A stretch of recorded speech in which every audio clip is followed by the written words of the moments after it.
ಅಖಿಲ ಭಾರತ ಸಹಕಾರ ಸಪ್ತಾಹದ ಆರ್ಥಿಕ ಶುಭಾಶಯಗಳನ್ನು ಕೋರುತ್ತಾ ಚನ್ನರಾಯಪಟ್ಟಣದಲ್ಲಿ ಆಯೋಜನೆಗೊಂಡಿರುವ ಈ ಒಂದು ಕಾರ್ಯಕ್ರಮದ ಅಧ್ಯಕ್ಷತೆಯನ್ನು ವಹಿಸಿರುವಂತಹ ಯೂನಿಯನ್ ಅಧ್ಯಕ್ಷರು ಈಗಾಗಲೇ ಮಾತನಾಡಿದಂಥ ಸ್ನೇಹಿತರಾದಂಥ ಪ್ರಕಾಶ್ ಅವರೇ, ಜವಾಹರ್ಲಾಲ್ ನೆಹರೂರವರು ಇದಕ್ಕೆ ಹೆಚ್ಚಿನ ಮಹತ್ವವನ್ನು ಕೊಟ್ಟಿದ್ದನ್ನು ಕೂಡ ನಾವು ಸ್ಮರಿಸಬೇಕಾಗುತ್ತೆ ಅಂತ ಕೂಡ ಹೇಳ್ತಾ, ಇವತ್ತು ಹೈನುಗಾರಿಕೆ ಅಭಿವೃದ್ಧಿಯೇ ರೈತರ ಆರ್ಥಿಕ ಅಭಿವೃದ್ಧಿ ಅಂತ ಮಹಾತ್ಮ ಗಾಂಧೀಜಿಯವರು ಅವರ ಸಂದೇಶವನ್ನು ತಿಳಿಸಿದ್ದಾರೆ.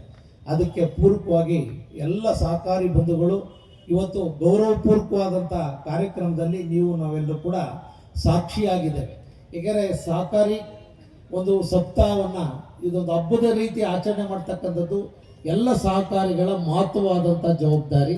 ಬಹುಶಃ ಇವತ್ತು ನಮ್ಮ ಚನ್ನರಾಯಪಟ್ಟಣದಲ್ಲಿ ಇದು ಸಾಕಾರಗೊಂಡಿದೆ ಅಂತಕ್ಕಂಥ ಮಾತನ್ನು ಹೆಮ್ಮೆಯಿಂದ ಸಂತೋಷದಿಂದ ಹೇಳಲಿಕ್ಕೆ ವಿಶೇಷವಾಗಿ ಬಯಸ್ತಾ ಇದ್ದೇನೆ ಬಂಧುಗಳು. ಏಕೆಂದರೆ ಇವತ್ತು ಎಲ್ಲ ವಿಚಾರ ನಮ್ಮ ನಾಗರಾಜು ಜಿಲ್ಲಾ ಬ್ಯಾಂಕ್ನ ಅಧ್ಯಕ್ಷರಾಗಿ ಅದರ ಬೆಳವಣಿಗೆ, ಪೂಜ್ಯ ದೇವೇಗೌಡರು ಅದಕ್ಕೆ ಏನು ಮಹತ್ವವನ್ನು ನೀಡಿದರು, ರೇವಣ್ಣವರು ಏನು ಮಹತ್ವ ನೀಡಿದ್ದಾರೆ ಅನ್ನೋದ್ರ ಬಗ್ಗೆ ಎಲ್ಲ ವಿಚಾರಗಳನ್ನು ಹೇಳಿದ್ದಾರೆ.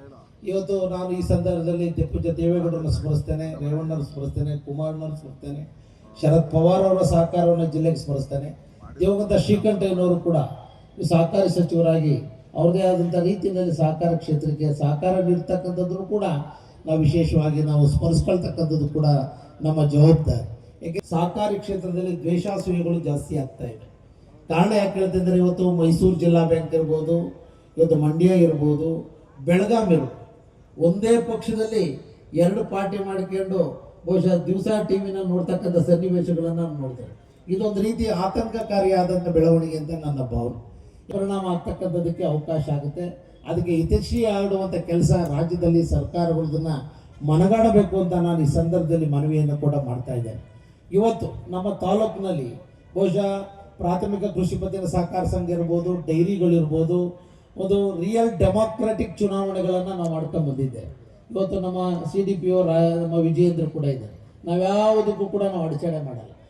ಓಟ್ ಇವತ್ತು ಯಾಕೆಂದರೆ ಇವತ್ತು ಶುಗರ್ ಫ್ಯಾಕ್ಟ್ರಿ 30,000 ಜನಕ್ಕೂ ಕೂಡ ಮತದಾನಕ್ಕೆ ಅವಕಾಶವನ್ನು ಮಾಡಿಕೊಟ್ಟಿದ್ದೀವಿ ವಿಶೇಷವಾಗಿ. ಈಗ ಅದೃಷ್ಟ ಇದ್ದರು ಜನ ಯಾರು ಕೆಲಸ ಮಾಡ್ತಾರೋ ಆಯ್ಕೆ ಮಾಡ್ಬೇಕಾರೆ ಇವತ್ತು 39 ಸೊಸೈಟಿನಲ್ಲಿ ಇವತ್ತು 39 VSS ಅನ್ನು ಕೂಡ ನಮ್ಮ ಹಿಡಿತಕ್ಕೆ ಬರ್ತಕ್ಕಂಥದ್ದಕ್ಕೆ ನಾವು ಮಾಡ್ತಾ ಇರ್ತಕ್ಕಂಥ ಒಂದು ಪ್ರಾಮಾಣಿಕವಾದ ಸೇವೆ ಅಂತಕ್ಕಂಥದ್ದನ್ನು ಹೇಳಲಿಕ್ಕೆ ವಿಶೇಷವಾಗಿ ಬಯಸ್ತಾ ಇದ್ದೀವಿ. ಇವತ್ತು ನಮ್ಮ ತಾಲೂಕಿನಲ್ಲಿ 53,000 ರೈತ ಸದಸ್ಯಕ್ಕೆ ಸಾಲ ನೀಡಿದ್ದೀವಿ. 335ರಿಂದ 340 ಕೋಟಿ ನೀಡಿದ್ದೀವಿ. ಕೊಡಬೇಕಾದ್ರೆ ನಾವು ಅವರು ಇವರು ಅಂತ ನಾವು ಭಿನ್ನ ಭೇದ ಮಾಡುವಂಥದ್ದಕ್ಕೆ ಹೋಗಿ ರೈತರೆಲ್ಲ ಒಂದೇ ಅಂತಕ್ಕಂಥ